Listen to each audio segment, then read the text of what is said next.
रक्षा की और आज भी इस देश में आरक्षण बचा हुआ है, नौकरियां बची हुई है, हिस्सेदारी बची हुई है, राजनीतिक व्यवस्था कायम है, लोकतांत्रिक व्यवस्था है।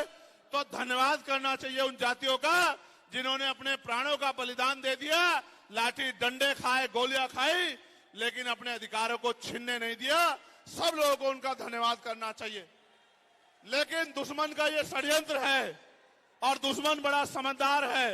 दुश्मन जानता है कि 2 अप्रैल 2018 के बाद में ये दलित समाज एकजुट हो गया था।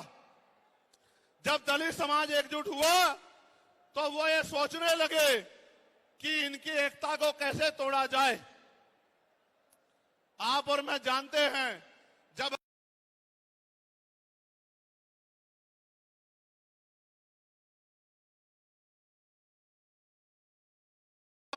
अगर आप झाड़ू की सिक्कों को इकट्ठा कर दोगे, वो सिक्के जो हैं एकजुट हो जाएंगे, उनको बांध दिया जाएगा तो वो सारा कचरा साफ कर देंगे। लेकिन अगर वो जो सिक्के होते हैं, अगर आपने उनको अलग अलग कर दिया तो वो कचरा साफ नहीं कर पाएंगे, वो खुद कचरा बन जाएंगे, उनकी कोई हैसियत नहीं बनेगी। इसलिए हमारे महापुरुषों ने बहुजन समाज में भाईचारे की बात की। और आप महसूस करो, बाबा साहब अंबेडकर ने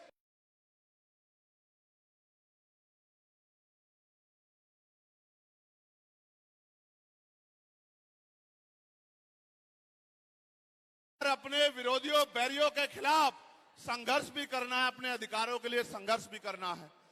मैं जब देश के बाहर गया तो मैंने देखा कि वो लोग तरक्की कर रहे हैं, उनकी जिंदगी खुशहाल है, उनकी जिंदगी अच्छी बन रही है। लेकिन उनकी जिंदगी तो अच्छी बन रही है, लेकिन 75 साल की आजादी के बाद आज भी भारत में 80% लोग ऐसे हैं जो रोटी कपड़ा मकान से वंचित हैं, जिनको इज्जत की जिंदगी नहीं मिल रही। तो मैं ये देख रहा था, मुझे बड़ी खुशी हो रही थी। लेकिन जब मैं भारत की तरफ देखता हूं तो बड़ी निराशा हाथ लगती है। फिर ये महसूस करता हूं कि आज जो कुछ हमारे पास है वो हमारे महान पुरुषों की संघर्ष की वजह से है। अगर हमारे महान पुरुष संघर्ष नहीं करते तो जो आज हमें मिला है ये भी हमें किसी कीमत पे नहीं मिलता। आप जानते हैं, हमेशा आरक्षण के खिलाफ चाहे सुप्रीम कोर्ट हो या मनुवादी दल हो, सब लोगों ने आरक्षण को समाप्त करवाने के लिए एड़ी चोटी के जोर लगा दिए। और इसका सबसे बड़ा हमला इस पे कब हुआ, जब 10% ईडब्ल्यूएस लागू हुआ। मुझे माफी चाहते हुए कहना है कि हमारे दलों ने भी हाथ उठा के, जो हमारे पूर्व के दल थे, उनका समर्थन किया, जबकि वो आरक्षण पे सबसे बड़ा हमला था।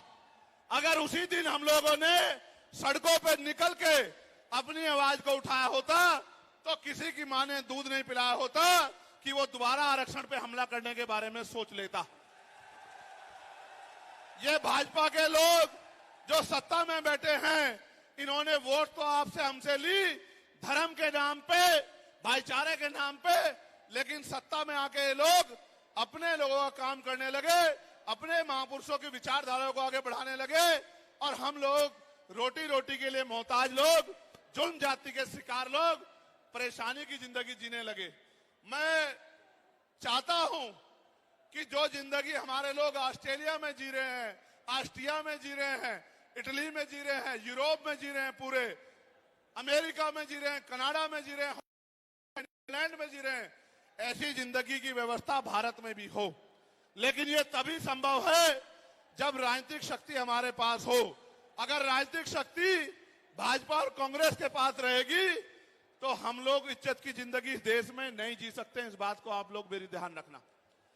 ये मैं नहीं कह रहा हूं, ये बाबा साहब अंबेडकर ने कहा, political power is the master की। राजनीतिक सत्ता वो चाबी है जो आपकी सारी परेशानियों का हल कर देगी। और राजनीतिक सत्ता जिनके पास है, उनके लोग हजारों हजारों करोड़ रुपए लेके भाग जाते। उनके लोग, उनके पूंजीपतियों के